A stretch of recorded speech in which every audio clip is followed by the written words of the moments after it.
গাজায় লাগাতার বর্বরতা চালিয়েও যে দেশকে সবচেয়ে বেশি পাশে পেয়েছে ইসরায়েল, সেটি যুক্তরাষ্ট্র।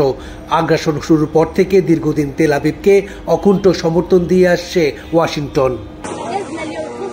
নজিরবিহীন ছাত্র আন্দোলন আর ফিলিস্তিনপন্থীদের বিক্ষোভ তো চলছেই। তেল আবিবকে এমন অন্ধ সমর্থন দিয়ে নিজ দলের অনেক আইন প্রণেতার তোপের মুখে পড়েছেন মার্কিন প্রেসিডেন্ট জো বাইডেন।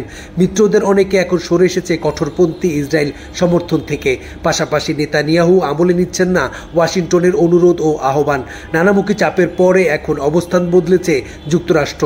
বিরোধিতা করছেন ইসরায়েলের বেশ কিছু সিদ্ধান্তের।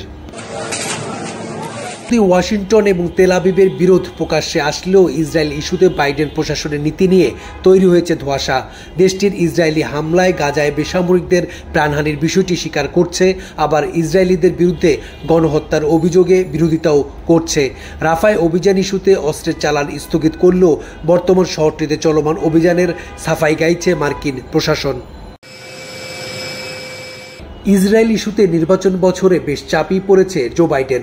বিশেষজ্ঞরা বলছেন, একদিকে যেমন পরমিত্র ইসরায়েলকে সমর্থন যুক্তরাষ্ট্রের অগ্রাধিকার, অন্যদিকে অভ্যন্তরীণ ও আন্তর্জাতিক চাপ সামাল দেওয়াও জরুরি।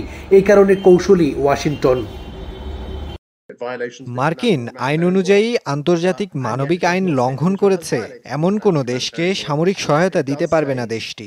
এ কারণে সরাসরি ইসরায়েলের বিরুদ্ধে আইন লঙ্ঘনের বিষয়টি স্বীকার করছে না বাইডেন প্রশাসন। এতে ভবিষ্যতে অস্ত্র সরবরাহে আইনিভাবে বিধিনিষেধ আরোপ হতে পারে।